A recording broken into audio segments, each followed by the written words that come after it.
Good evening, everybody. My name is Emma Westacott. As a faculty member here at OCAD, I teach game design and game studies. Just briefly, I wanted to welcome IGDA and its community to OCAD. OCAD University has offered game design and game studies courses for 3 years now through its Digital Futures initiative, and many of my students are present today. In fact, some of them are coming to this panel instead of coming to a lecture, so I'll be checking their attendance later. This is the first year that OCAD has got game courses at all levels, from first year to grad level. And this has only been possible through collaboration with external partners. From my third year course with Steve Engels from U of T, who unfortunately will be joining us a little later, that invites industry into critique games in development, to skills training, to grad students. Toronto's game community has been hugely generous in supporting the growth of games here at OCAD. So what I wanted to do was to take this opportunity to say thank you all. We wouldn't be building games here if it wasn't for everybody's participation and involvement. Toronto's indie game community is famous worldwide for its creativity, and its ongoing stellar growth is due, in my opinion, to this generosity. The more people know about games, and the more people that make games, the better the games will be. I always joke to my students that I hate the term serious games. To my mind, play is too important a human activity to be serious about. Yet regardless of the appropriateness of the term, a rich diversity of games are increasingly made beyond the constraints of the entertainment industry. I'm really looking forward to hearing tonight's exploration of this sector. IGDA is vital in providing professional development opportunities for the game industry. The game community in Toronto is lucky to have such an active and engaged local chapter, and OCAD University is thrilled to be able to host tonight's panel. So with no further ado, I'd like to hand over the introduction. Thank you.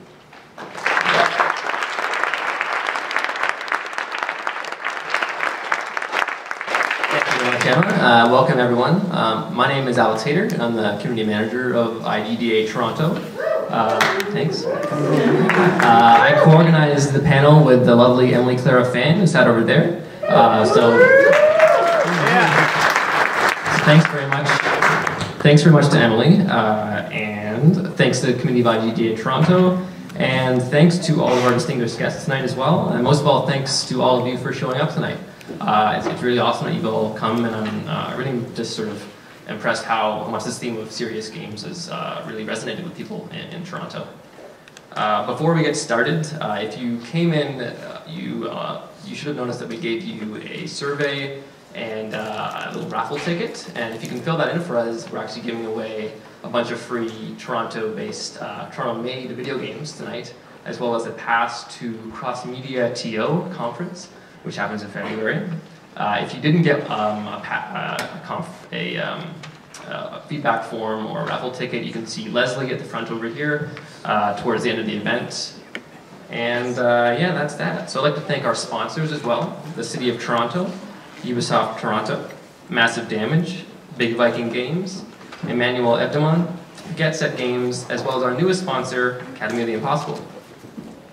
So tonight, our panel will talk about serious games. So serious games are essentially games designed for a purpose other than just entertainment. They can still be fun, but they have to be a vehicle for a message, be it educational, political, activist, or otherwise. So we've gathered here five industry experts who have worked on practically every kind of serious game imaginable. Games about DNA transcription, unmanned military drones, disease control, food access, and even environmental activism. Moderating tonight's panel is a relative outsider to the serious games industry, but a person whose passion for games and technology has been a constant source of knowledge to us thanks to his fantastic journalism. Ceci Hirsh is a broadcaster, researcher, and internet evangelist from Toronto. He frequently appears on CBC Radio and has a weekly spot on CBC News World as a technology correspondent. And I could go on about Jesse's accolades as well as other guests tonight, but I'd just like to get us started. Welcome Jesse to the stage here, and let our panelists introduce themselves.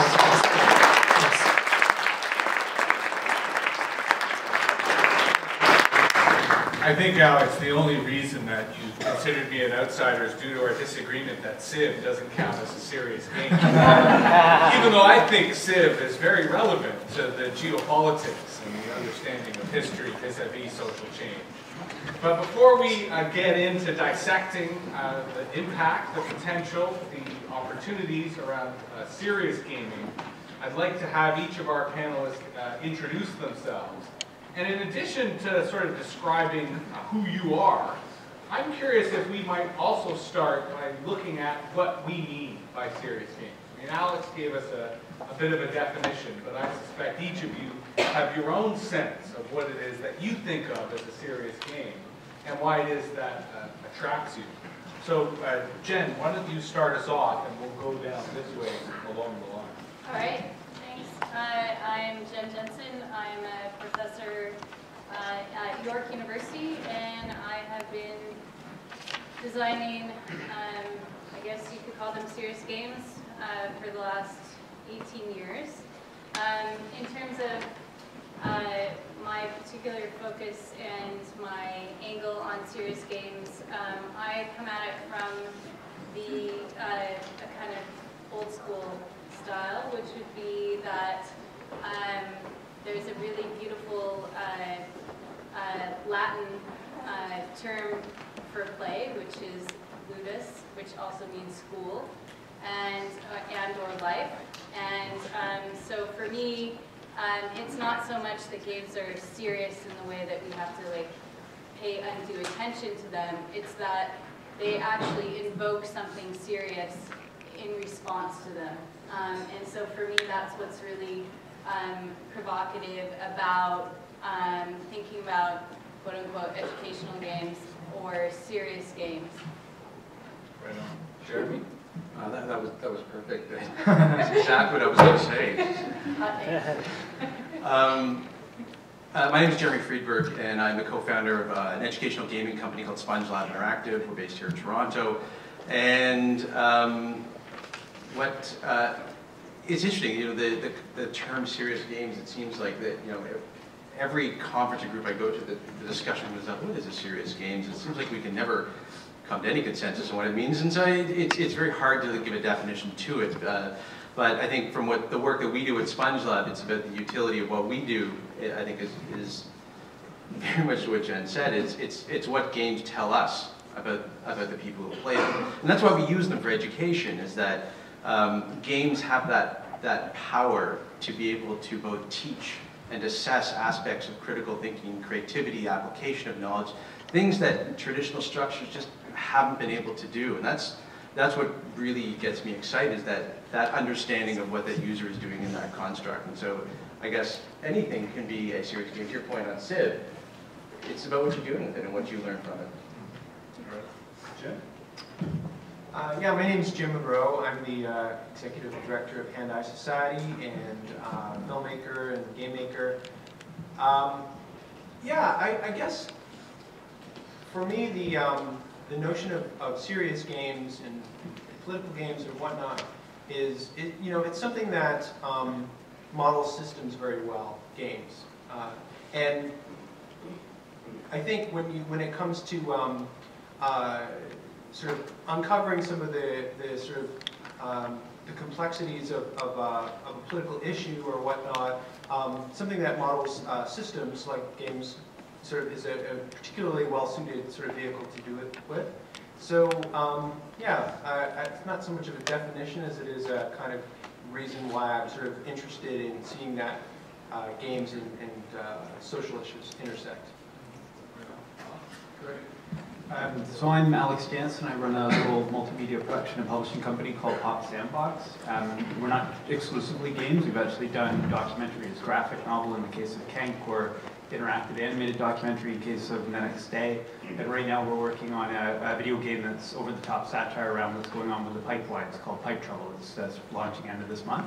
But I guess for me, I've got kind of a long-standing relationship with documentary and I guess more serious issues. I used to work with Munroe Media on overseeing the home entertainment side, where we did the corporation and manufactured landscapes. And so for me, what's exciting about, I guess, using different media to to tell these types of stories, and about games specifically, is you're able to reach a completely different audience in a much more direct, participatory, visceral way, and you're able to make incredibly quick and meaningful cause-effect relationships. So similar to what Jim was saying, Jim and I are working together on Picture, obviously.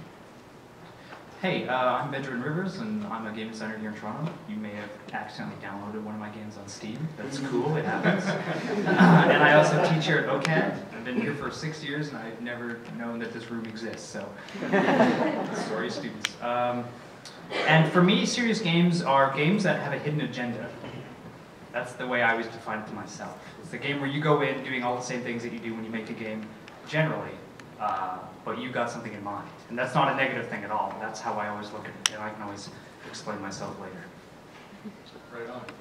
And I suspect those of you who, like myself, have attention deficit disorder, you're welcome to tweet under IGDA TO for a subtext conversation that would perhaps augment what we're discussing here. And I think as a starting point, it was interesting to hear everyone thread the issues of play, of learning, of the type of engagement, or even sort of secret motives or secret agenda that may be at work in these different types of games. And I'm curious if we might start on the perception of, you know, if I were to suggest that the internet is serious business, I don't think anyone would take me seriously. But to suggest that games are serious business is not a ludicrous statement, both in the economic sense, but also in the social change, in the actual notion of influence. So, Jen, I'm curious to come back to you and the way in which, you know, you talked about almost the inherent learning that's involved in play, whether through formal or informal situations. So do you think perhaps that suggests our definition of serious gaming doesn't just apply to the types of games that have an explicit agenda, but even some that maybe through osmosis, maybe through indirect purposes, like Minecraft, for example, lead to other social and political conversations, even amongst things like griefing or building, you know, actual possessions in these virtual worlds? Yeah, I mean, I think the great thing about coming from an educational standpoint and not necessarily one that's business is that I can say that educational agendas apply to anything in one way. That what we do when we apply ourselves to anything, whether it be spend hundreds and hundreds of hours in Minecraft, or you know, hundreds and hundreds of hours in World of Warcraft or EVE Online, that what we're doing is we are actually advancing in some way, and we're advancing along lines that we actually haven't really taken really good hold of. We don't really understand them from a social or an economic or even a social standpoint in the ways in which we understand other aspects of lives. And I think that that's for me what's so interesting about games and why it's kind of like Wild West, different kind of frontiers, because we don't really have the same handle on what those things mean in those environments. Partly because I think that we're dealing with the hybridity that we're not used to, that comes from the blending of our actual, you know, our embodied selves and our online selves, or our digital selves. And there's some really nice people who, including a dead French dude who refers to that as digitality, and I think that that's a nice term for capturing that. Mm-hmm. Now, Ben, you were talking about the sort of secret agenda, or hidden motives, and yeah. I think, you know, the notion that there's no such thing as a neutral technology, right? There's always an impact. To play with that, describe, I mean, I almost sense the sense of joy when you describe that almost open conspiracy. Yeah, absolutely. I think. Go ahead. I think, I mean, even if you make a game that's not serious, you always have intentions in mind, whether you want somebody to feel something or experience something or walk away with something. You're hoping that they're going to take this away, and you're really just plotting, you know, in the hopes that they will do that, and you'll hear about that later.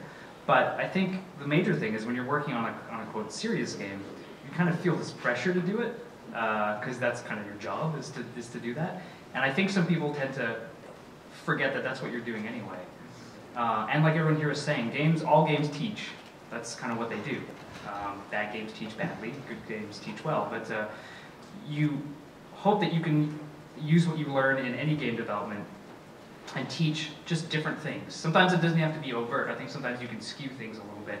And it doesn't have to be a huge wall of text or anything like that, but you can make people think about something by subverting, say, a game that they are already familiar with, which I know a lot of people do when it comes to sort of like social games, or by just asking them a basic question and giving them a game that's almost identical to something they've played before. And suddenly that change of context means that there was meaning to what they're doing. And I think a lot of people clue into stuff like that really quickly because they're not being asked to sort of answer a question immediately, but they're suddenly being asked to think about something they've just done, which they may have taken for granted before.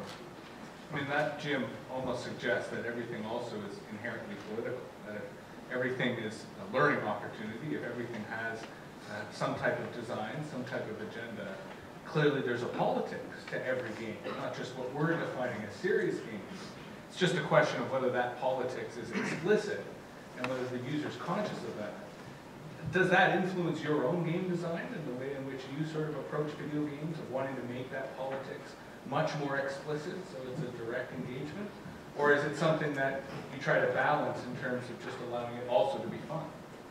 Yeah, I mean, I never feel like a sort of a didactic sort of approach is an effective one, and I think that's always that's the case in like a more linear narrative in a film or in a book or whatnot, and maybe even more so with interactive sort of media, because on some level you're asking more from your audience. You're asking them to actively help you push along this story or this experience.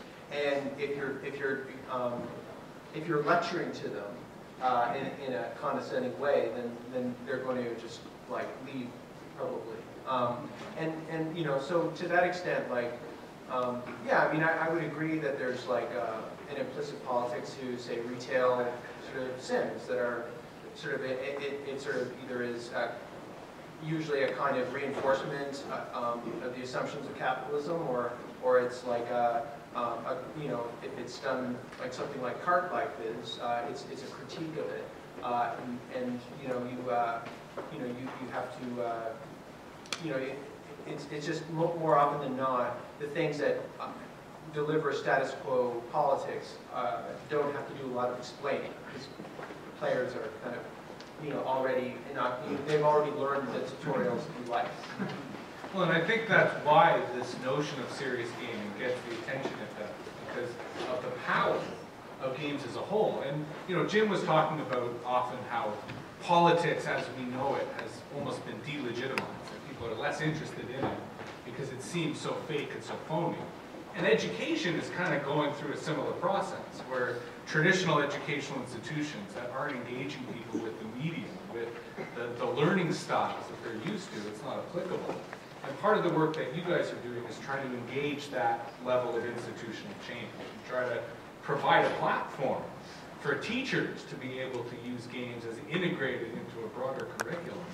I mean, what sense of, either in going into Jim's thought, of what sense is that politics explicit, that it's clear that this is a new way of learning, a new way of using games to combine play and learning? Or to what extent is there resistance institutionally to the idea that maybe games are superficial, that they're a waste of time, that the idea that kids could go to school from 9 to 3 and play games all day? To what extent is the educational system warming up to such a suggestion? One of the things I look at, education is political, through and through, from top to bottom. It is a political structure. The challenge is that it's a massive structure. It's like a glacier. It's so big, it moves in some direction, and it seems to be going somewhere, but you can't change it. You can sort of just chisel away with it and make a bit of a difference. But the things that I'm seeing from a political standpoint is, our governments are saying, my God, everything's falling apart. We need innovation. We need creative thinkers to solve all our problems. Yet we have no mechanism to encourage that. For the structures that kids today are going through, there's no mechanism to allow for creativity to flourish. There's no reward system. There's no way to assess creativity, because there has to be some kind of a metric. We've got this structure. We do it like this. It's neat and clean. You get a report card, but none of that stuff looks at the core principles of creativity. And with that, the other side of it is the concept of failure. failure is probably one of the most important teaching tools that anybody can go through in their life, and I think everyone can relate to this, and we have no way to reward failure. But game structures, it's just not, it doesn't have to be computer games, it can be any game, is fundamentally a vehicle to allow for that exploration of creativity, to be rewarded through play, be rewarded socially, to be rewarded in all kinds of ways. And I think game creation has, whether you're playing or you're actually creating games, has that vehicle to both allow for that exploration and to incent and reward it. And I think that is where education ultimately needs to go, and is going to some way. We just need some kind of institutional structure to say, well, we're not going to give you an A anymore. We're going to evaluate the process that you go through in your life, and it's your portfolio is what you get at the end of high school, and not your report card. Or maybe a concept where if you can defeat the boss in less time than it takes other people to defeat the boss, well then you get to skip class and consider that an incentive to figure out how the game works. Now, Alex, I am sort of going through each of the panelists one by one, but I would encourage you all to interrupt each other and try to thread. And if anything, if one of you is staying less or is being less vocal than the others, I may put you on a hot spot to bring you out. But Alex, I'm curious if, in the context of narrative, especially interactive narrative, and coming from the perspective of a documentary filmmaker, where often the documentarian was often providing an alternative narrative that wasn't in the mainstream media, that wasn't accessible. Is games, do you feel that there's a similar attraction? That you'd be able to tell, that anti-corporate type of exploratory narrative, whether fiction or non-fiction, compared to, say, documentary filmmaking or compared to other type of traditional media? I guess it's tricky. I mean, I think you can do that with a lot of different medium. I think that our media. I guess what's the difference that I've found is that when I decided to start off into film, it would have been 10, 15 years ago, and at that point it felt like the most important mass medium of our time to reach a large, broad audience, and that's completely changed. And I think what people engage with and where they engage with things is completely different. So you've got the combination of that, and then you also have all these tools becoming much more affordable than they ever were before. So whereas, in the first project we did, which was a graphic novel, is to have done a serious graphic novel and reach an audience when you would have been asking, some of the projects we did early on would have skewed female. It would have been really hard to get your female demographic to come into the comic store. But how things have reached and what you can do and how it has switched so much. So I think what it does is it allows a creator a lot more ways to express ideas. And so I think that's partially it. And then on the flip side of that, you've got we're in this incredible era of being able to do self-distribution, be able to publish ourselves, and just a whole bunch of different tools. So for me, it's not really necessarily, because I still float back and forth. We're still working on film now, but it's more so looking at the idea you want to explore and then finding the best medium in which to explore it and to reach the audience you're trying to reach. Well, and then I would throw this to any of you. Is there an advantage in pursuing a game that has a broader message, that has a broader social goal? Yeah. Does that help when it comes to getting attention? Yeah, I think so. In fact, it's funny you guys are talking about narrative and documentary filmmaking and all that, because I guess someone who's really big into narrative games, I find you tend to learn a lot from games like that, because they, usually by their structure and sort of what they do to subvert the medium, they put a bit more burden on you as a player. So whether they ask you to interpret events or to deal with like a non-linear situation and kind of figure out what's going on in between, they do make you think. Like, you're not allowed to sort of be passive. And for me, the idea of, like, it just occurred to me, like, the idea of going through a documentary like that seems really exciting. One of my favorite games from last year was Dear Esther, which is a big narrative hit, of course. And I love the game. I spent exactly 60 minutes with it, and I know I missed, I don't know, like 20% of, I guess, whatever the text or content was, as I guess anyone who plays the game will. But just thinking about it now, thinking of any sort of documentary style story and actually being able to go through a situation, like they're talking about like the smog in China and stuff like that. It's like, put me in a level where I get to experience what that's like, and then show me how this affects people's lives. You don't have to tell me anything. You don't even have to ask me to, quote unquote, learn something, but just sort of give me a taste of what that's like, and let me go through my way and figure a few things out. That, I think, is a lot more powerful. And you can still have the traditional, almost linear authority to sort of hit certain points here and there. But the fact that you're putting so much onus on someone to kind of get through a situation, I think, yeah, there's a ton of potential for that. We're not there yet, I guess. It hasn't quite happened, but it's getting better. Other thoughts, Jeremy? Yeah, I think that concept of narrative is really powerful, and it's something that's somewhat been lost in education. And one of our I guess most played games it's a game called The History of Biology. It's terribly named, because pretty much the marketing team is myself. But what the game did was, I always hated the idea that science was the book. And there it is, and you learn the book and you take it as fact, and it's black and white, and there it is. And through the game structure, we were able to tell stories, and a lot of stories about who these people were, and we're able to bring together all the different disciplines. So it was math, biology, physics, chemistry, but we were able to bring in political and social issues and ethical issues, and the storyline of the game was based upon stuff that's actually happening in the world today that nobody's having a dialogue on. It'll be one of these things in science that it happened, and then 5 years after, someone takes a look at it, and there's an article published, and everyone freaks out. But it was very much our first attempt at, I guess, the equivalent of a documentary story in a game that allows the user to explore these different issues. And it is a great scale, in that the game actually has 3 different endings. And some are good and some are bad, and it's really no right or wrong answer. It's what do you take away with it. And then it was something we'd never tried before, and it was a very challenging game to make, but the response was really, really great, especially from students and teachers. It was something we had not really anticipated. Well, it certainly suggests that unlike a textbook, unlike traditional media, there doesn't have to be an end to the game. I mean, right. There are always new levels, there are always new content. And that, I think, in the context of social change, in the context of, there isn't an end point, there isn't the, okay, we fixed the world. To what extent is gaming just psychologically changing our relationship to society? That rather than in television being passive and taking it all in, we sort of assume that we can take agency in our world.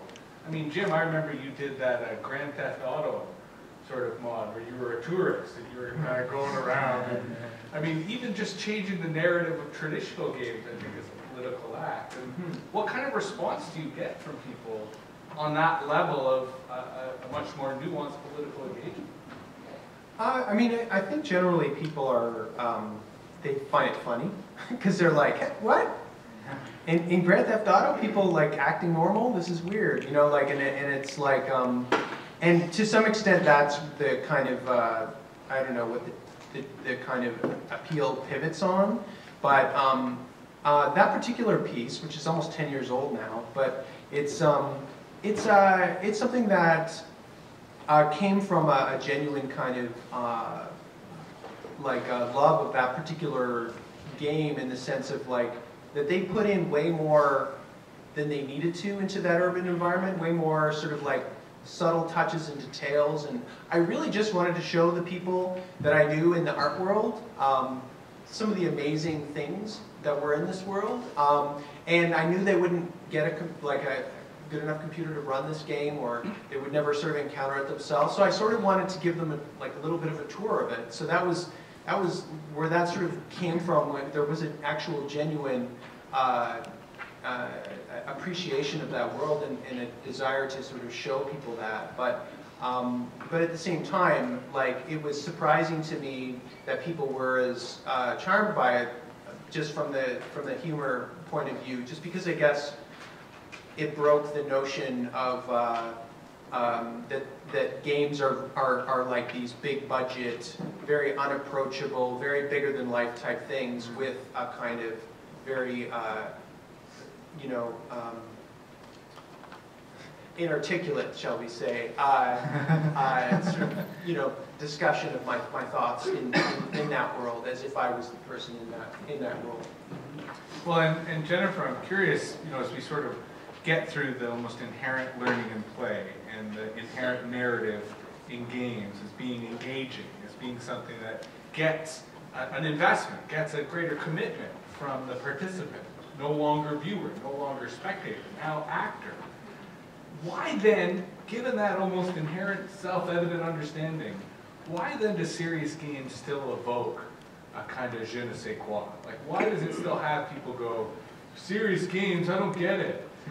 Games are just why is there still that cliche? Why haven't we quickly, given how long, how many decades video games have been around, why is mainstream society, at least, still stuck in seeing it as this ghetto rather than as this vehicle for legitimate social empowerment?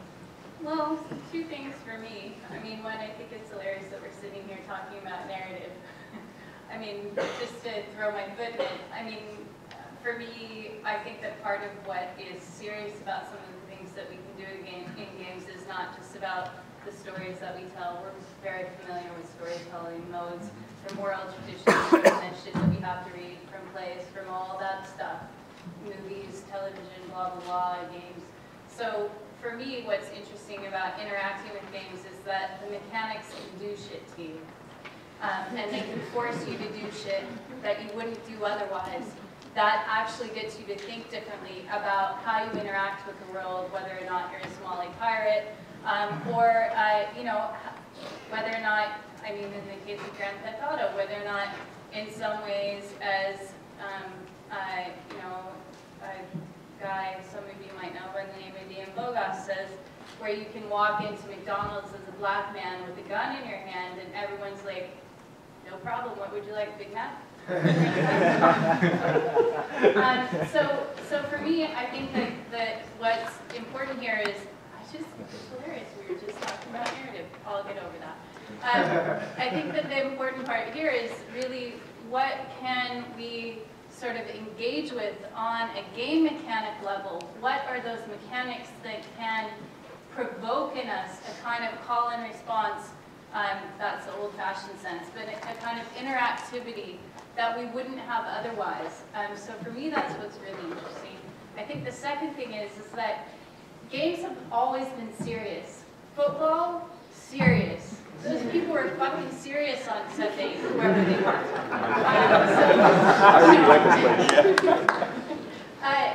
It's always been a serious part of our lives. So for me, I think that the distinction that we're making between games and serious games is a false one. What's happened is that serious games have somehow, unfortunately for Jeremy and I, come to constitute educationally focused games, which I think is a fallacy.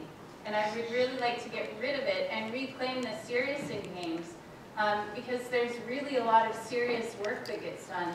Whether or not that's like on an economic level, if you're in a corporation in EVE Online, for example, those are serious losses. If you spent, you know, your time playing for the last 3 years and you lose your fucking spaceship, that is not a good thing.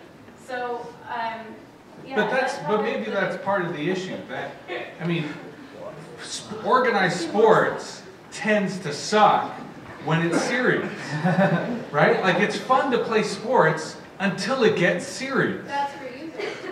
For most people, because most people aren't ever going to be in the NFL. Yeah. So the world of serious sports is actually a very tiny elite. Have you been to a kids' hockey game recently? I don't for that reason. But that's exactly why my nephews don't play hockey. Because of the people who are taking it seriously. So, I mean, the issue, Alex, I want to bring you in on whether the power is in the narrative or whether the power is in the mechanics. Is the power in Zynga having the analytics to know every little thing that their virtual farmers are doing and to constantly iterate based on those mechanics? Or is the power in the narrative to tell a different story, and a story that's not otherwise being heard, or is certainly not going to be carried in other parts of our culture? Sure. Well, I should first say that I skipped soccer tonight. And clearly you're not very serious about it. I was sending texts right till the panel started, figuring out formation. But anyways, I think it's a little bit different. Like for me, I guess going back even to something earlier that you were saying, in terms of like, does the game ever end? I think what made me move away from documentary, and I think maybe sometimes the approach, even what we're doing with Pipe Trouble, is in this case it's not about narrative or analytics, it's about starting a discussion. And I think that's one of the things that I found frustrating, and all the time, and I think it was like 3.5, 4 years that I was with Munroe, and we put out a ton of documentaries. One of the biggest frustrations I had, though, is that a lot of the time people would watch the documentary, consume it like they would another good, but then there was no actual action beyond that. And it was very frustrating because a lot of the time it ends up just becoming, you feel good, but it's a certain amount of greenwashing. And in the case of the environmental stuff.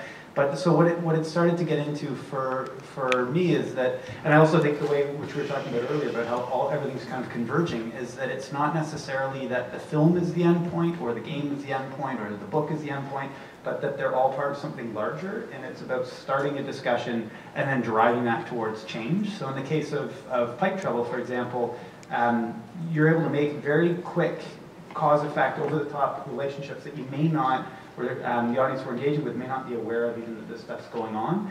And then hopefully what it does is it starts to anchor and make you aware of these things in the larger world, in the news and whatnot. We're also able to drive it back to a documentary film, which would reach a completely different audience, or percentage of all proceeds, and moving into action, we're partnering with the David Suzuki Foundation. So it's what you're doing is a multi-tiered approach, and it's different ways of engaging different audiences. So it's not really a narrative or an analytical focus, I guess, on that end. It's more of an engagement tool. Ben, you have your hand up? Yeah, I don't think that narrative or mechanics are separate games. That's an argument that's going on for decades, but especially for someone who makes narrative-focused games, the narrative is the mechanics and vice versa, and you can never separate them. Because what you do as far as mechanics is what you tell your colleagues about when you're finished. And that's a debate that could go on forever, but maybe not what we're here to talk about. But I do think that one of the biggest things is that I think there's a huge unexplored area that we haven't figured out yet regarding, like you say, how to get people from, message to action. And I think a lot of it is because we don't, it's young, we don't really know what to do with that. Oddly enough, we know how to do that when it comes to, like you say, like a Facebook game or something like that. We know how to take action and turn it into money. But we never seem to know how to do it when we take action and turn it into, I'm going to call my friends and talk about something. But to be honest, I think one of the biggest issues with that and why this makes it really difficult is just users themselves and players, all of us. Because we're surrounded with so much stuff all the time, and everyone's asking you to be angry about everything on the internet 24/7. Like, some guy did something in another country, be angry about it. Oh, you forgot about it? Go get a gelato. Tomorrow you'll be angry with something else. Continue it. That's what everyone tries to do. And I think one of the pitfalls of the idea of serious games is that we're just trying to make more angry people about things that they're never going to do anything about this. I think, like you say, the idea of causing an actual discussion long term, where it's not just, okay, you play this thing for an hour. Are you angry about poverty yet, or angry about whatever? Like, what about now? What if I punch you? But I think, and to be honest, I don't even have the answers for this, but I do think there is a huge opportunity for, so how do you take that into becoming a regular thing? I think a lot of it is the fact that we do have games as a separate entity, and a lot of people don't, sorry to say this, take them seriously in this regard, but I think that's also kind of our fault too. And one of the biggest things about that is if you ever ask someone on the internet, like, there's been a ton of controversies like Resident Evil 5, lots of other things, and people are like, I'm angry about this, or this is upsetting, or we should talk about this. The internet's biggest reaction is always, dude, it's just video games, like, let's not stop wasting my time. This is just video games. And I think even the fact that I think everyone here agrees that, we have to separate serious games like this thing, which is, for most of us, not, is the biggest hurdle, because for us, especially, people here, it's not just video games. Whether you're playing something for frivolous fun or for, because it gives you like some deeper meaning, it's all the same thing, just like film, books, anything else. And to be honest, I have no idea how to get past that hurdle yet. When I figure it out, I will charge you lots of money to tell you about that. But until now, let's put it to somebody else. If I could just address your question on sort of, I think for me the issue is about utility. And I think that the problem that we're always trying to compartmentalize is everyone's utility, whatever it is we're doing, is completely different. If, for one person, I make games, and my utility is to make a lot of money. That is a utility for the reason to produce a game, as another one person could be, my utility is to entertainment. So for the space that we're in, it's really about the utility. It's a matter of perspective, and it's something that even changes throughout time. So if you're making a serious game, it can be, from one person's perspective, complete entertainment. From another person's perspective, it can be a complete utility. To my parents' distress as a child, I played a lot of Super Mario Brothers as a kid growing up, and they hated it. But if my goal in life was to be a grand champion, world Mario player, then all of a sudden it changed from entertainment into a different utility. And so, we're talking about game creation, trying to get a political message across. That's your utility. Someone else may not even care about the message and just say, oh, there's some beautiful artwork. And from our perspective, I'm using games as a way to hook students in learning, but for me, it's a data gathering tool. It's probably one of the most sophisticated data gathering tools we've ever had. And what that tells me is how kids learn. And that's, so it's, what we're really debating about here is just utility in a matter of perspective. It's really hard to put any kind of a definition on it. I think it's kind of where we sort of come to full circle and then have a fight. Well, yeah, I mean, there's a whole kind of the dichotomy between this, more mechanic, more systemic approach versus a narrative approach. I mean, I like, idealistically, I like the mechanic, systemic sort of approach to game making, and partially it's because it is something that games do really well as it's their native sort of tongue, so to speak. So when we kind of jam narrative in there, it becomes like, it feels a little bit like a Frankenstein sort of monster, and it doesn't feel as like, as natural fit as it is with movies and books. And my perspective has always been, if I have a narrative story to tell, I can do it in like other mediums that I'm good at doing that in. So when I was approached by Paolo from Molleindustria to sort of partner on this Unmanned game, I love Paolo's work. He, like, probably McDonald's, if anybody hasn't played that game, is probably the most kind of striking example of something you learn by sort of running the McDonald's corporation. You learn by doing, why they make the decisions that they make when they're faced with a money crunch or whatnot. And it's so much more powerful than simply being told that, because you're in the shoes of the people making these decisions. And when I saw that, I was like, oh, this is, that and probably November 12th were the two games that really showed through the kind of the language of games what games can sort of do in terms of commentary. So unfortunately, well, not unfortunately, but when Paolo came to me, he had a very narrative, linear game in mind. So we worked together on Unmanned, which I had honestly, I had a little bit of doubts it was going to be as good as something like McDonald's, because it's a very kind of linear sort of game. You're basically the internal voice of an unmanned aerial vehicle pilot. So you get up in the morning and you're shaving. There's a shaving mini game, and you say, you can decide, another day, and you have three choices: another terrorist dead, another day, I just got to get through it, another day, something else. So you kind of like have these three choices, and as you go through it, you kind of, as the player, you make these choices. They have somewhat of an impact on the progress through the day.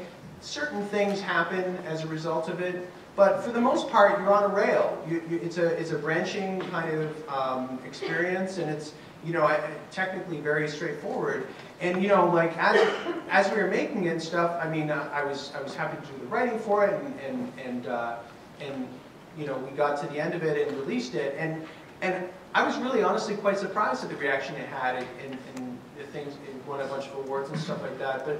But it was noticing how people were playing it, which made me realize something about even very linear games, and like games that are kind of very strong, like big on narrative and stuff like that. Which is that I would see people playing Unmanned, and there'd be these three choices, and I'd see them hover over one choice where the guy was kind of a dick, and then you could kind of go down, and then they would choose the other choice where he wasn't a dick, or sometimes the reverse would happen. And it's almost like it sort of, almost all the heavy processing in that game was happening in people's heads. It wasn't. I think that's how it always is with games. Well, even more so in this game. But I mean, when it, so to a certain extent, it was, realizing that even these type of linear things can have a certain amount of power to put people in the shoes of, and getting people to spend some time in a mindset that they otherwise wouldn't be in. Ben, you wanted to jump in? No, I mean, I think Jim's right. I mean, it's so hard to gauge this stuff, whether it's mechanics or narrative or whatever, because ideally when you're getting someone to play a game that is supposed to have a purpose, how do you make them aware of an issue or get them to think about their daily life in a way that they didn't realize before? Everything is beholden on them, and if they're not interested, it doesn't matter what you do. They're never, if they're like lols games and they just walk away, like you'll never get them. But if you, on the flip side, if you get someone who, like you say, is sort of paying attention and is taking things seriously, and they play, they're probably getting like 200% more information than you're even expecting. And then suddenly they're talking about, yeah, the next day I woke up and when I brushed my teeth, I thought about this and how my life was different, how easier I had, or whatever. And it's so hard to gauge. Like, how do you track that stuff? How do you even prove to somebody like this is the thing I get to teach? Because games are something that you kind of like, unless you have them in a lab environment, like you give them to people, and it's kind of up to them to do it. It's one of the biggest things with any game is that you have no control over a certain part of that experience. That's kind of the point. Man, that makes it really tough to justify making a game that's supposed to teach somebody, because how do you show that they, like, get them to take a quiz later? Like, how do you now feel about, genocide? Good, bad, wasn't paying attention. Like, I don't know how you sort of check that stuff out. I think that's the huge thing. Again, no answers, but that's a real troubling but interesting problem we have now. Did you want to address that, Jeremy? Sure. Is there, if you are looking at, I also kind of want to ask the question of the panel. To what extent do we start bumping up with gamification? Right. And further, to what extent is, say, the U.S. Army using a game as part of recruitment and training? To what extent does that fall into the genre of serious games? Are we trying to be ideological when we sort of suggest what a serious game or is not? Or is this just a mechanical method of soliciting a response? And if that social change is in the interest of the U.S. military or the interest of food not bomb, to what extent is bringing it back to the notion of an independent? To what role is there either institutional accountability for the teacher who's using game in the classroom, and or what is this genre that we're trying to describe, who is or is not in it? I think from a business case perspective, the book is closed. It's been 50 years that we've been using computers and game-based learning. But the idea of teaching games is nothing new. Chess is a 6,000-year-old serious game, designed to teach military strategy because it works. Because those people who had armies were pretty choosy about who they put in charge of their armies. If I could figure out whether or not you had the right kind of mind beforehand, that's pretty important. The same kind of principle has translated into, let's take pilots, for example. It's not using game-based simulators to train pilots is not around teaching how to take off and land a plane. It's, well, when you're at 32,000 feet and something goes wrong, and you stay calm, think critically about what's going on, and be creative about a solution. The most important skills you can ever achieve in your life is creativity and critical thinking. If you've mastered those skills, you can do anything. It doesn't really matter. So those type of game structures don't just look at how you performed that one moment, but how you performed in moments like it over long periods of time. And the data you collect is incredibly powerful. It turns out that what happens in those environments is directly related to how those minds perform in the real world. Because when you make a mistake in a plane, it's costly. So it's not, it just didn't stop there. It was an experiment. Every aspect of the US military is trained by game-based simulators, from ground troops to multiplayer subcrews. It's not about teaching mechanics of machinery, but interacting with people, social skills. It's filtered into how we're training oil rig workers, doctors and surgeons, support staff in hospitals. It's no end. The proof is there. The question is, well, why aren't we doing it in places like formal education? Why aren't we doing it in other places where the utility is there? Being able to look at those things, designed well, they can do it extremely well, and there's been 50 years of proof that actually support the case. Just to give you a sense, in 2010, in the U.S. alone, serious games industry, for lack of a bad descriptor there, was worth about $1 billion, and its growth it's growing at like 15% a year. It's unbelievable. They wouldn't be doing it if there wasn't utility there. So Jeremy describes a kind of cloud of activity with an adoption rate that is probably starting to ramp up now that more and more organizations are tapping into this. Does anyone want to offer a dissenting or counter description of sort of the genre that we're describing? Well, what I want to know is why is it apparently so hard to make a serious game that doesn't suck? Because there's so much out there, and I don't know if it's because it's crippled by committee kind of building, or if it's sort of very idealistic people that don't have a lot of experience making games. But there's conferences I go to, and yeah, it just seems like it seems like a more difficult thing to do maybe than make just a more traditional game. Yeah, I totally agree with that. Yeah, it is. I think your answers are all correct, Jim, plus more. But actually, the one thing, Jeremy, I find interesting is a lot of the examples you gave are for simulation, so very hands-on technical things. And I mean, I know people work in the medical industry, and they use simulation robots and things for everything. So it's like you say, it's not a new thing at all. But I guess the hardest, there's no equivalent of an emotional simulator. How do you get someone to understand something politically, which is, also about simulation of economy and stuff like that, but also understand how can you rule somebody in a slightly less evil way, that kind of thing. How do we get that capability to take those lessons? I don't know. Well, and this is the real hard part, is that if I were to break down how do you construct a game, I would say there's the simulation, there's the structure you create that you're engaging with, whether it's whatever it is, doesn't matter, whether you're talking about a computer game or you're talking about soccer, the structure is the pitch, the players, the ball, the rules, work together, put the ball in the net. The hard part is what I'll talk about, the gamification of the system. How do I get you to care about anything? Mm-hmm. And the real hard part is that, well, everyone cares about different things. Yeah. And the reward systems built in the game are all over the place. Yeah. And it's really hard to know any one individual that well. Yeah. To do it really well. And that's why ultimately a lot of educational games suck. The difference when it comes to Flight Simulator is, well, you don't have a choice. You got to go to that place and spend 100 hours in that machine. Right. And there's a metric to grade you by. Do the people you're supposed to rescue live or not? Now, those who make those games put a lot in it that those users get very emotionally connected to it. Right. And if you talk to pilots who go through simulators, when they crash, when people die, they actually, they're connected to it. Some aren't, some do. Right. That's the trick of good design. And I've made lots of games that have completely flopped because I've missed that. Right. Some have worked, and some for you it's fabulous, and you think it's horrible, and it's a real challenge here. Yeah. Jen or Alex, how do you guys want to wade into this? I mean, in one way, I think the challenge is from an educational standpoint that we always want somehow to helicopter in the educational aspect. And we don't actually build from a mechanics and a narrative level.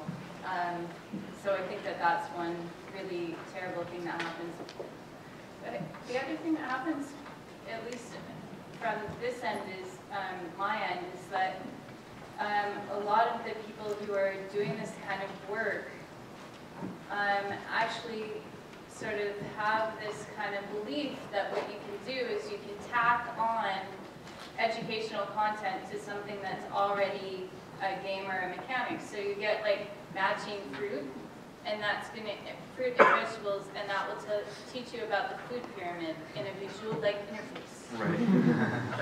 So I think that part is, I mean, that will never work. So for me, that's the other really hard part. When we think about design and the games that we've designed, one of the things that becomes really difficult is to figure out what is it that we think the outcome might be, and to come back to, I think Alex's point is, what do we want people to do having played the game? Yeah. And what do we want them to know? And those are epistemological questions, but they're hard questions to get at. And so my really sort of anecdotal, nice little example of that is that we just finished this iOS game for the iPad, and it's to teach similarities and differences in kids, young readers. So you can imagine 4 to maybe 7, it sort of taps out at about age 8. And you would ask, why would we want to do that? Well, it turns out there's this really neat body of literature that talks about similarities and differences, and what kids do really well is they talk about differences.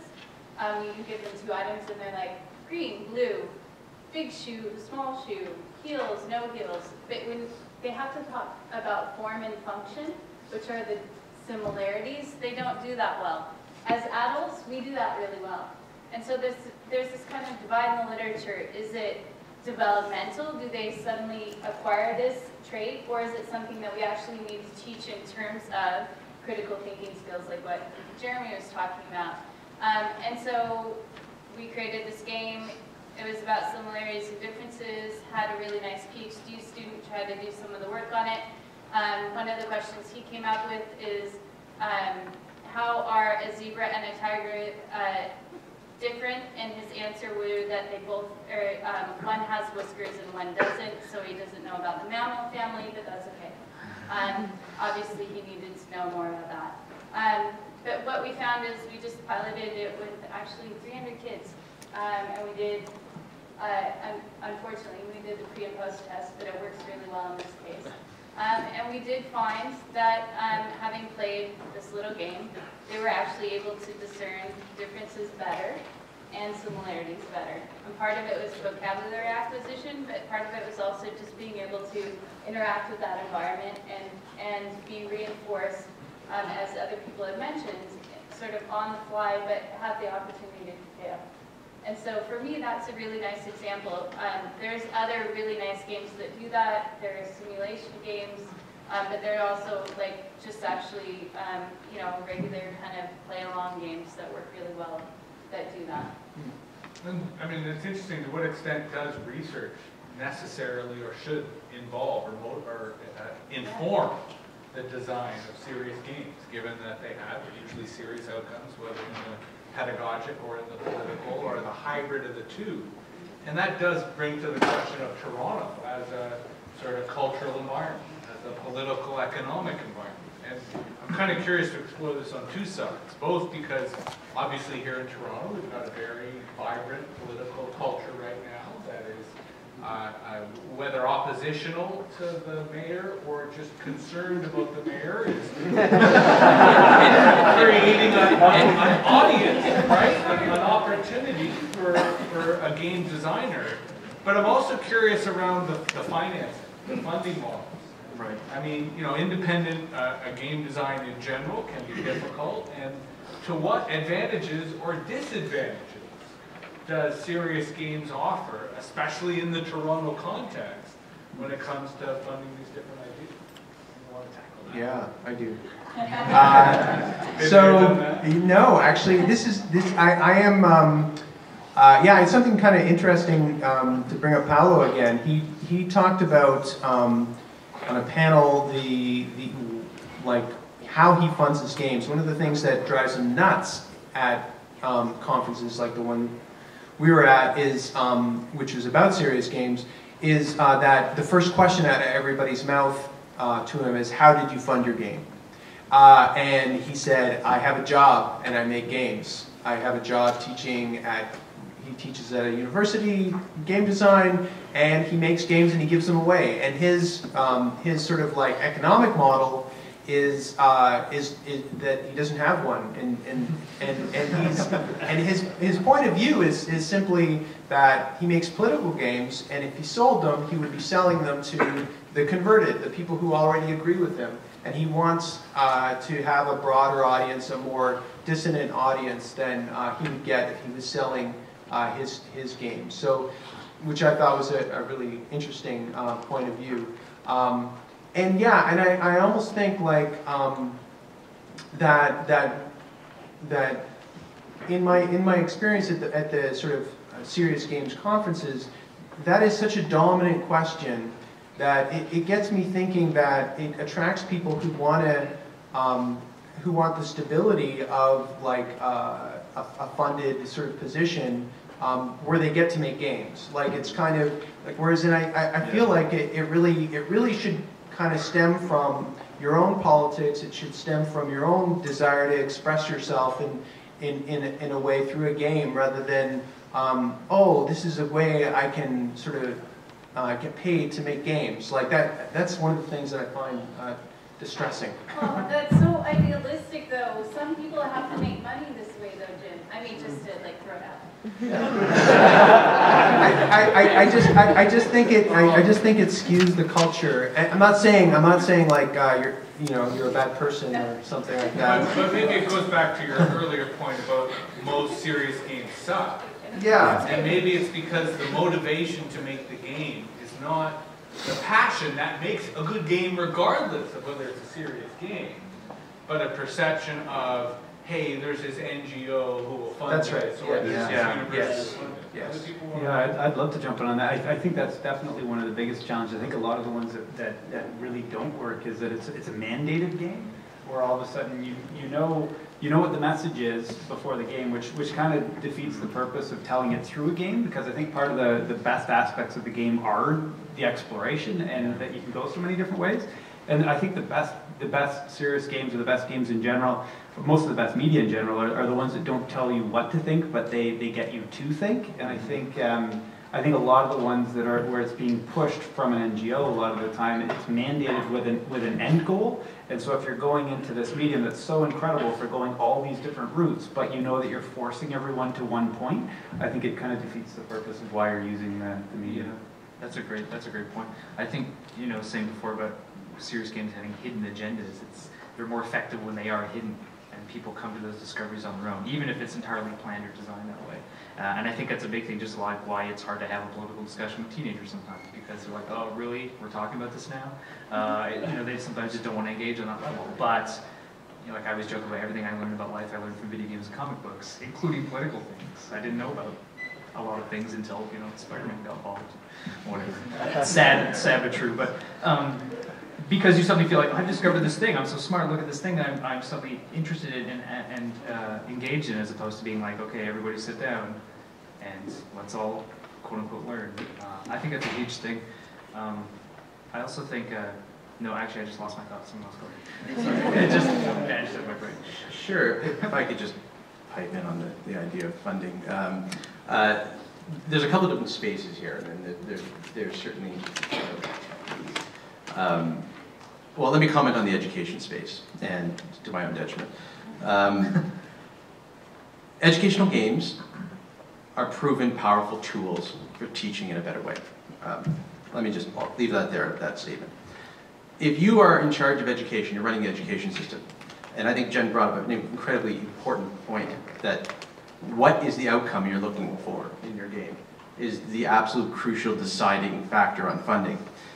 If your outcome that you are interested in, if you're in the education system, is the performance on standardized tests, there are far cheaper and more effective ways to improve performance on standardized tests than using games to teach. That's a fact of reality. If you want kids to do better in mathematics, you can just drill them on mathematics. So literally just sit in front of a kid and drill their times tables and then they're going to do better. Right. So these are practical realities of the world. So if you are funding education and you are only caring about that one single metric of, well, we put money into education and the numbers went from here to here while we were in office, that is a fact of reality, and you will never be incented to spend on, implementing game-based learning through and through.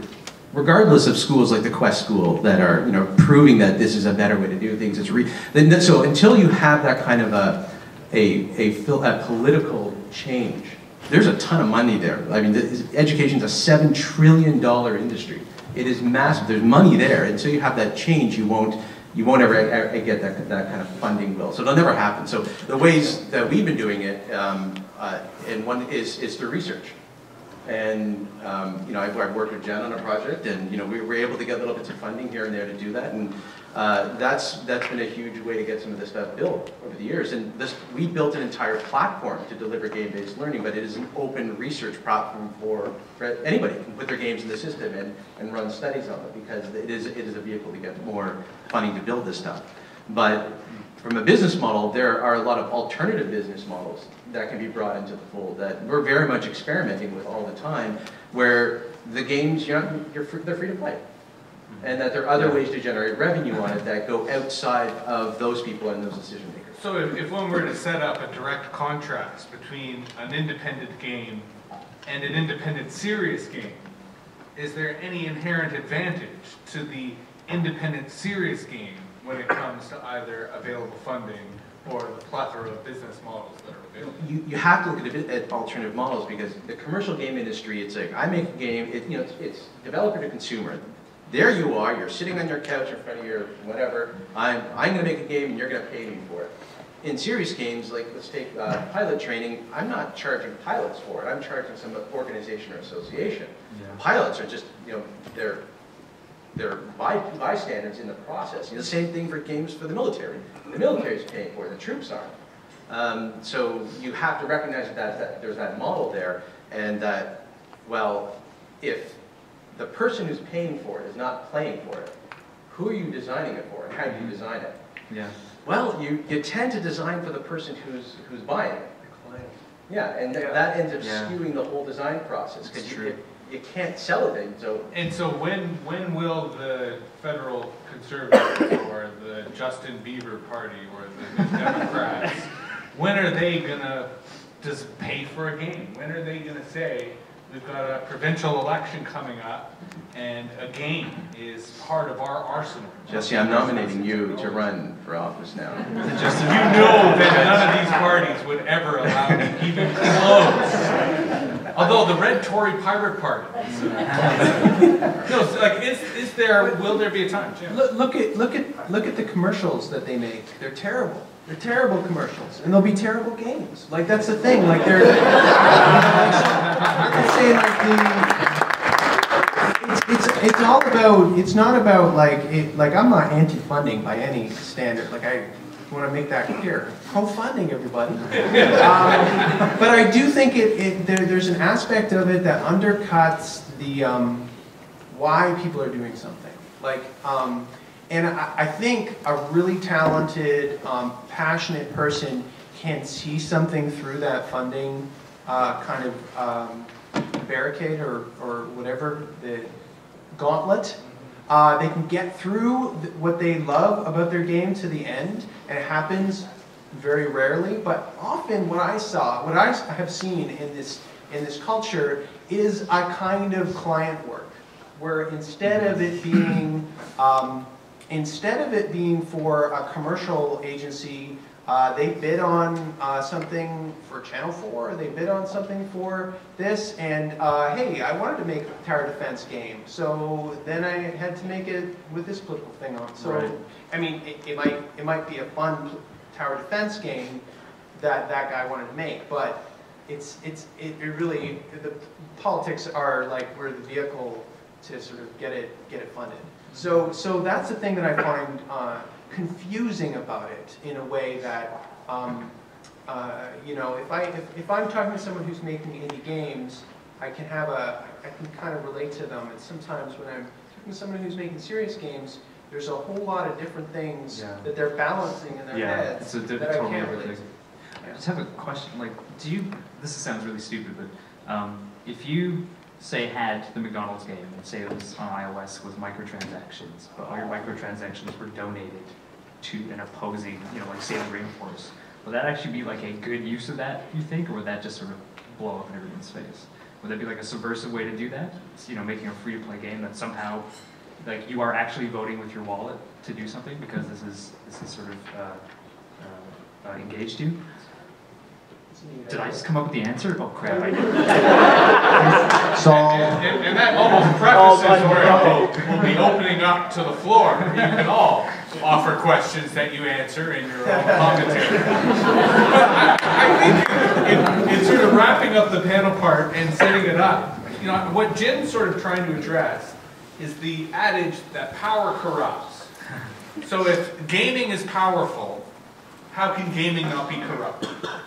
Right? And as games become increasingly not just a powerful form of pop culture, but a powerful form of persuasion, a powerful form of engagement, of education, what kind of checks and balances, or do we not need any, to ensure that they don't become corrupt, or, as I think, Jim, you've been arguing, that if they do become corrupt, we'll all know that they suck and we'll laugh at them and move on to the stuff that's legit. Does anyone want to try to address that? No, that's tough. Then perhaps we'll let our audience address that particular question. We have about a half an hour, a little less, for questions, comments, complaints, anecdotes.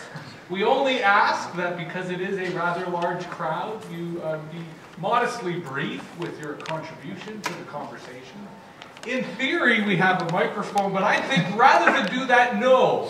The audience should step up to the podium. So this is the first panel you're going to where you, yes, you can be the keynote. If you have the courage to play the game and come on down and stand up. Right there on the position for player A. Yes, there you go. Step right up to the. Sorry, can you just clarify the question? I'm not. Society infantilizes formal education. So how might that lead to a deficit of funding? Yes or no answer? Look, there's a lot of great things that happen in education. I'm not denying that, but I'm also not saying that games are the solution to education. All I'm saying is that education is kind of game itself, and we're assessing the wrong things. And what we need is a structure in place that assesses the process and the journey. That we should be telling kids that you are not the sum of your report card. And there are better ways to do things. There are proven ways to do things. It's just changing things is very difficult. So our next. Sorry, just to answer. Very briefly, hot pursuit. Actually, I find what you say kind of interesting, in particular because they once did a study by which a group of students was praised because a group of students was praised in saying, "Oh, you're so smart," and then another group of students was praised for how hard they worked, and they found that the students who worked hard basically took on greater challenges, whereas the students who were praised for being smart actually took on the weaker questions from Jenson because they were trying to maintain the illusion, but anyways. Now, as you know, we do have already a line of keynote speakers. I notice they're mostly from this side of the room. If you're on this side of the room and you're too embarrassed to walk in front of the panel, please. It's part of the game. Hi, my name is Bud Royce-Lamb. I'm the team lead for Team Whiskey Tango Foxtrot. My question is actually to the entire panel here, and it's actually the idea, what your opinion is on marrying the notion of a serious game and using alternate reality games as a platform. I'm not talking gamification here where it's the real world turned into a game, but rather using a game, making a game that happens to use real world events. Wasn't the G20 a missed opportunity for right? Such a game? Anyone want to comment, address that? Well, I think what we talked about before about simulation is essentially just that. I mean, you're dropped into real world situations and generally, the worst you'll ever possibly face. A psychological test to see how you fare. I mean, I kind of think that is it. I mean, they sort of test your emotional things as well, but I don't know, that seems like a really good example to me. Tell me if I'm wrong. I'm wrong. Any of the other panelists like to chime in? Sounds like a good idea. I don't. Certainly, there's already a certain amount of role playing and dressing up in activism. So it's just a matter of writing the rule book on it or something like that. I think there's a lot of great experiments with that. I think it's fabulous. Just if anyone's interested, there's a game called Flood Sim, funded by the British government, solely because when it comes to flood management, everyone's got a bloody opinion. And they got tired of it. So the game is basically, well, you be the bloody minister and you see if you can make it work. It's a fabulous game. Check it out, but I think it addresses that. And if we could... I think Victoria budget for the win. Yeah, pretty much. But I think there is utility to that. So by all means, start funding. Our snowboarding friend. As a matter of fact, I'm Matthew Burton. I just use this so that I can remember my name. Our drug-using friend.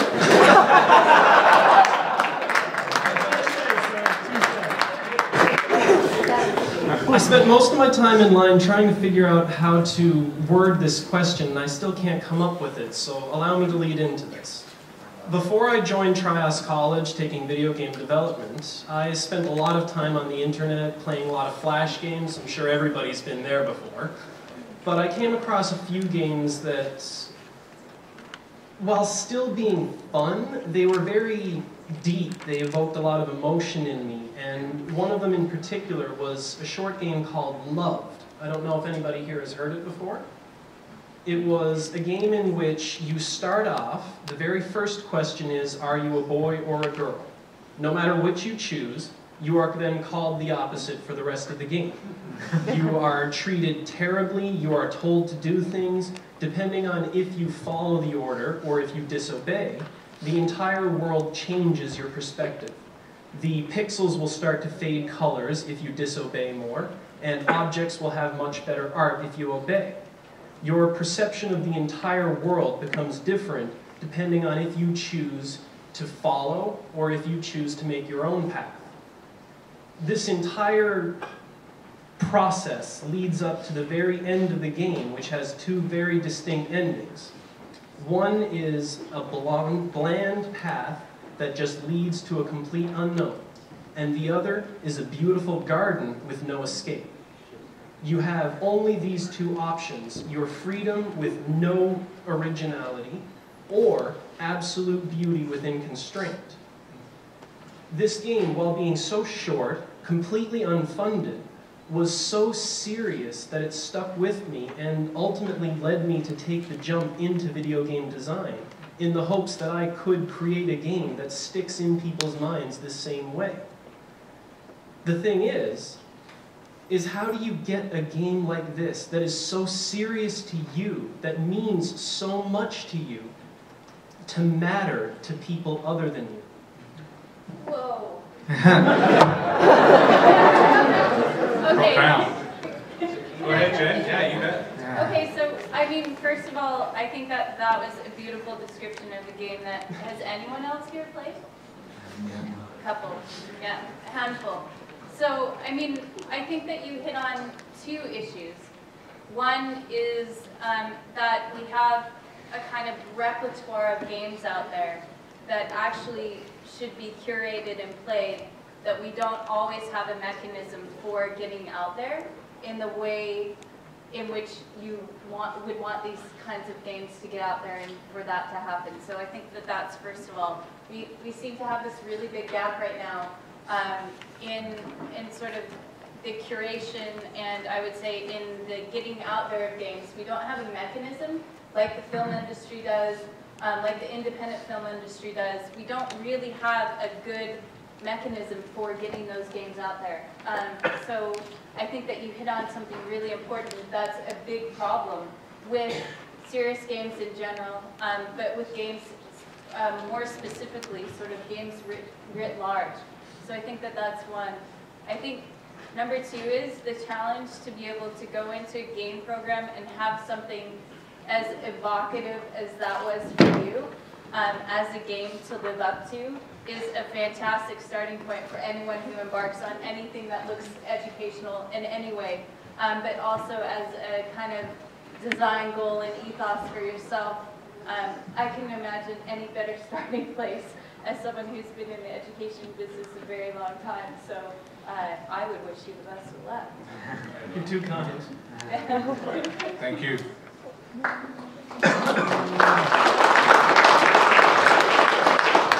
Hi.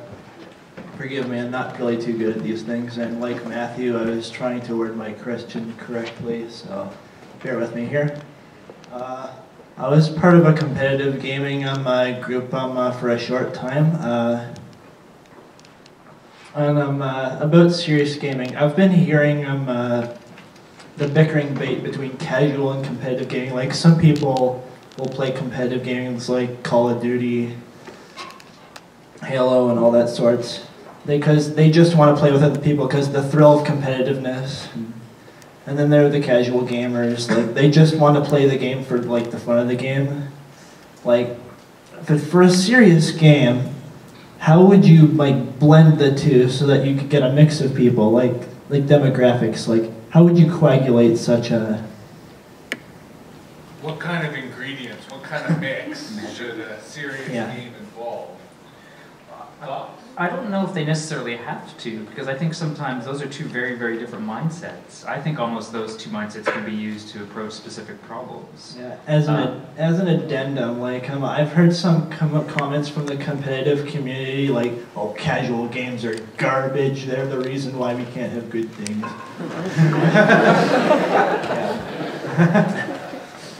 I think, well, I mean, competitive games are teaching you certain kinds of skills, and they're asking you to respond in certain ways, you know, whether it's like through aggression or strategy or whatever. But so-called casual games, which I don't think is quite the right term here, but other based games are asking you often to either think maybe in a linear fashion or maybe through a narrative, or asking you to deal with things like empathy. They ask of you very different things.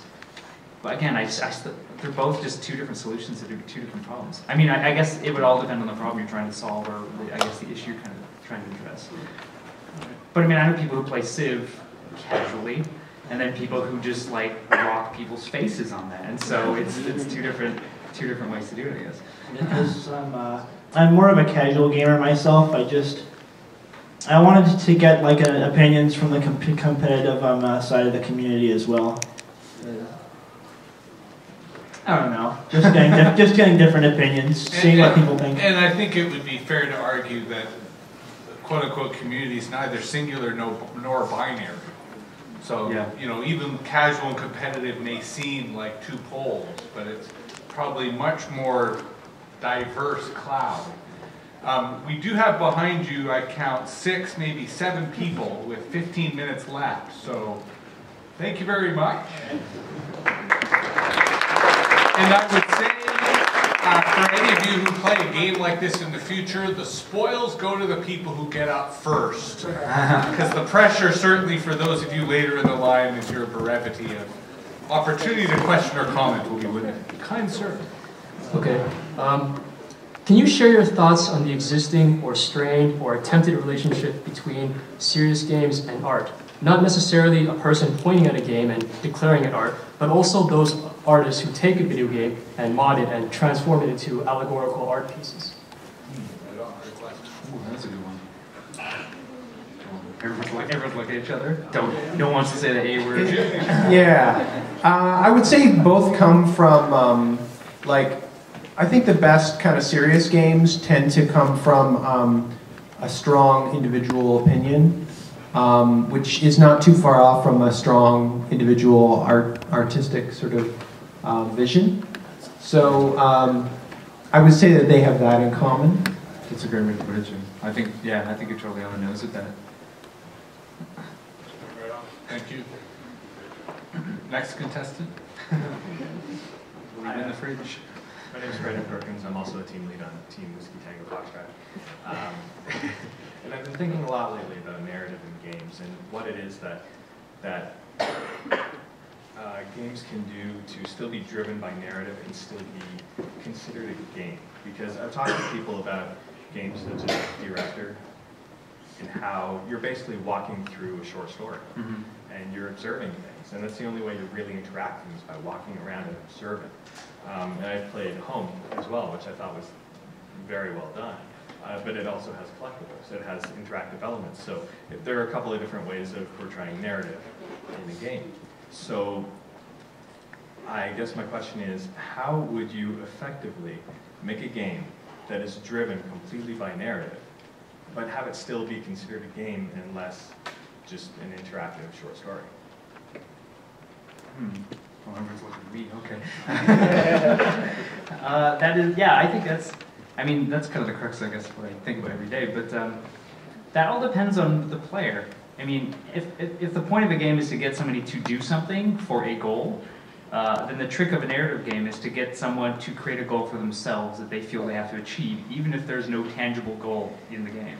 And I mean, with Home, that was kind of the main thing, was to get people psyched out, so they would be thinking things that really I'm not telling them to do this, but I am hinting that maybe this is kind of for you to think about. And I think where that applies to serious games is, and again, it all depends on sort of the people you're giving this to, but if you're suggesting things and asking people to live with those suggestions or the results of those suggestions, then again, the onus is entirely on them. So if they make a choice or they go down a path or take a different route through the narrative structure, and they don't like that, that's their fault, because you're hands off. You did not make them do that. And what that hopefully will do, and maybe it needs to be structured in a way, is to get them to ask why. Because that's, again, going back to having an actionable kind of thing there. If you didn't like that, like if you did something in a McDonald's game and you went, well, that's not cool, like I don't like that at all, then why is that bad? Why did you do it? And I guess that's the point of playing it. Hopefully that answers it. Cool. Thanks.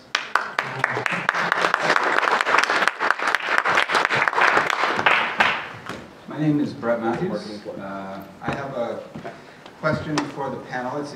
It's a bit of a technical challenge. I think it's also kind of for everybody else in the room.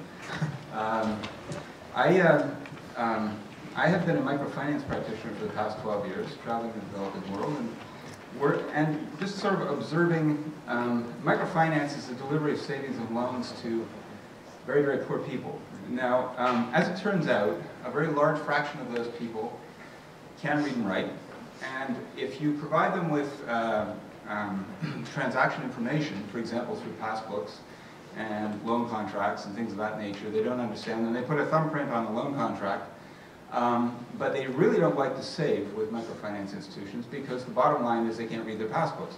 So we have been talking about, as you know, it's now the era of the Akash tablet. We now have a $50 tablet, which is getting spread all over the place.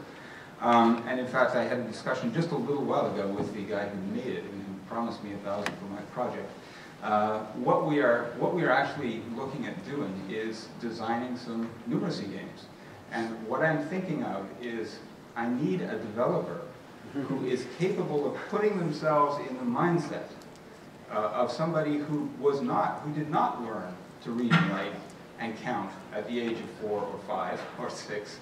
Who doesn't take these things for granted, who is able to create an environment in which literacy cannot be taken for granted, numeracy cannot be taken for granted, and in which those things can be progressively built through a series of games. So there's this dude called Paulo Freire. Righteous dude. The name is familiar. He's dead. But his ideas are alive. So one of the good, really interesting things that he did and how he transformed literacy practices in the way that people think about quote-unquote literacy is that he worked with people in Chile who had no context for literacy practices. And what he was able to do is construct what he called, for all kinds of reasons and too long to explain, a pedagogy of the oppressed. But part of this was actually taking what they understood as the primary curriculum and working from that. So instead of coming in with workbooks and other literacy materials that talked about cities or everything else, he would actually have them bring in everyday materials, everyday objects into the, like, whatever barn that they were meeting in or a small shelter, and then work from there. So, and then there's this other person who's not dead, Brian Street, who did this same kind of practice in terms of literacy and numeracy practice with folks in Iran in the 1970s. And what these people did is that they were really able to show how you actually have to go to the people who are using the device and start with what literacy practices do they already do, what numeracy practices, it's the same thing. What is their currency of talking about these kinds of things, and then work, from there. That would be my design. And I would certainly offer to all of you, similarly, Augusto Boal, who does Theater of the Oppressed, yes, and his book, Games for Actors and Non-Actors, as a potential source for developers looking for these types of tactics to integrate into game design. Well, Jeremy, do you want to quickly, before we go to the Yeah, just one thing. there's some work being done by a professor at the University of Guelph, Manish Rosada. He doesn't use games, but his research is reintroducing lost crop species into African communities, and he faces the same problems of communication. And he's been experimenting with with using comic strips and allowing back and forth communication through that medium, where you can deliver messages through these sort of comics on how to sow these crops, how to manage them, how to harvest them, what to do with pests and things like that, and then allow for back communication, so you can hear the problems that are going on. But it's great because of just the delivery. Like, it lasts. It's able to get places. It doesn't require any energy. There's a lot of things that go with it. But you might just want to check out some of his research. It's pretty powerful what he's been doing. Thank you. And if anybody does know of a developer who might be interested in this challenge, I'll be on for a few more minutes and happy to talk to you. So we've got 5 minutes left, and I see 3 people in line. So use your time wisely. So I sort of wanted to ask about this. There was some earlier discussion on, well, what's the role of research in game design, and in that guide, serious games, and there's a bit of talk about, well, why are serious games so hard? So it seems like part of the problem, or what I think one of the problems with serious games is that they have sort of this developmental bent to them, a lot of them. It is about how this person playing it is going to develop over time in the educational games, or whatever you want to call that. And that is kind of a difficult thing to predict, like development of this complicated system over time. So I was sort of wondering what you guys think of sort of the promise of advances in disciplines that study complex systems over time, whether that would affect our ability to make games in kind of a more intelligent way, have better heuristics for designing games. And then sort of at the same time, there was somebody earlier mentioned some work by Carol Dweck on praising differences in praising for effort and praising for intelligence. There was some other work that she's done as well on praising for, or well, feedback for product versus process focused stuff. But it seems like that's an example where if you know, something that research is offering, where if, as a game designer, you don't know that, you can make a really big mistake, right, in how you're providing feedback to your players. And it seems like there is probably quite a lot of that we don't know right now until we have, this a richer understanding of human-computer interaction, psychology, that we could be designing games that are very much not good for our players, and there are some that we might say right now that, oh, we can design them and we have some good reasons to think they're not good, but it seems like there's a possibility that we're designing a lot of games that we just have no idea right now. So I was sort of wondering what you guys think of both the promise and the promise of research in disciplines that look at complex systems and the risk associated with not, thinking about that. In 10 seconds or less. Yeah, sorry. I guess that was a big one. Anyone want a brief comment? I think a lot more now, especially because of indie gamers or indie game designers, people are designing towards specific goals. Whether they may not be serious goals necessarily, but they're choosing their battles. Whether it's to create empathy with a character, whether it's to learn about something in the world. And I think in little micro ways they are doing that, but I think that it's going to take some doing to get someone to add all those elements to like a Civ level and get all those elements in there. One of the things that's interesting is that there isn't very many end of level screens that say, you tried really hard. You didn't do it though. I mean, there's try again, I guess, which is kind of nice, but yeah, it's an interesting, interesting thing to bring up in relation to how, like a lot of things, like there's, for instance, adaptive difficulty is something that is completely possible and within our ability, but it is very often just an easy, medium, or hard kind of choice we give our player. And I think to a certain extent, it's because it's convention and it's easier. Whereas in, like you can measure binary things very simply at the end of the level, like you won, you didn't win, you achieved it, you didn't achieve it. To judge how hard a player tried is possible, but less easy. Thank you.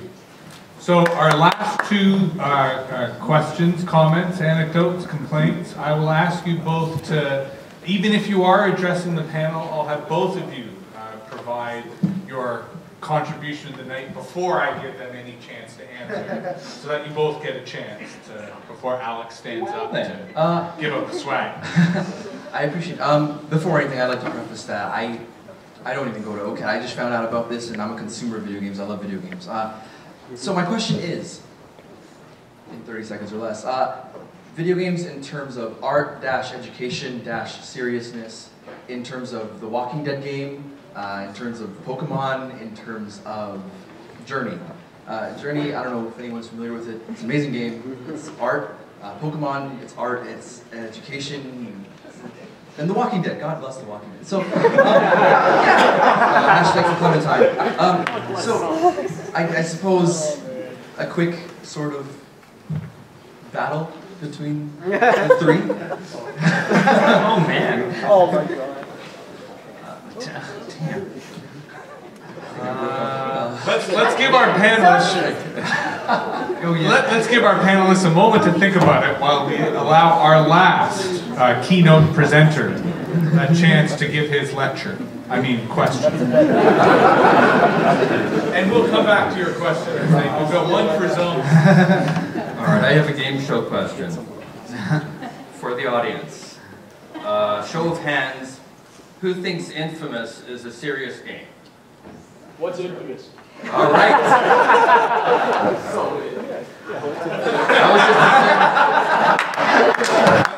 was assuming that you're all gamers who have played everything under the sun. Oh my god. Huh? You don't think it's a... Who's played Infamous first? All right, hands down. Of that bunch, who thinks it's a serious game? 1, 2, 3. It can be. Okay, I'm debating in my head whether to let my 10-year-old play Infamous. Friends of his plays it all the time, and they give it to him as a birthday present, and it's a real struggle to try and figure this out. Now, I've been told that you can play good or you can play evil. And if you play evil, there's negative consequences, and if you play good, there's positive consequences. So it's kind of selling me as a serious game, in that it's sort of a moral lesson. But there's lots of killing in it. What? And GTA is a driving game. So you weren't being sarcastic, you were serious, right? That's how I learned how to drive. This is Toronto. But in looking at casual games, I often look at, well, what is the serious subtext? What is going on with this? What is my kid going to learn from this? And if it's, if I can think that, oh, it's something valuable, then, I'm more likely to look at that. So I guess if any comments from any parents on the panel or non-parents or whatever. Yeah, I mean, to me, that's a veneer of moral kind of choice when the subtext is probably pretty status quo of like a violent thing. So I mean, I don't know, if it makes you feel better. I mean, it's the argument of, do you let your kid watch the news? If the kid watches, if they're exposed to newspapers on the walk to school, then pretty much any game is going to have less violence than that. All a question of context and dialogue. And with that, we turn to Alex, who has some games to give away and some directions to beverages to produce. Yep. First of all, though, I just wanted to give a huge round of applause to our panel. So thank you.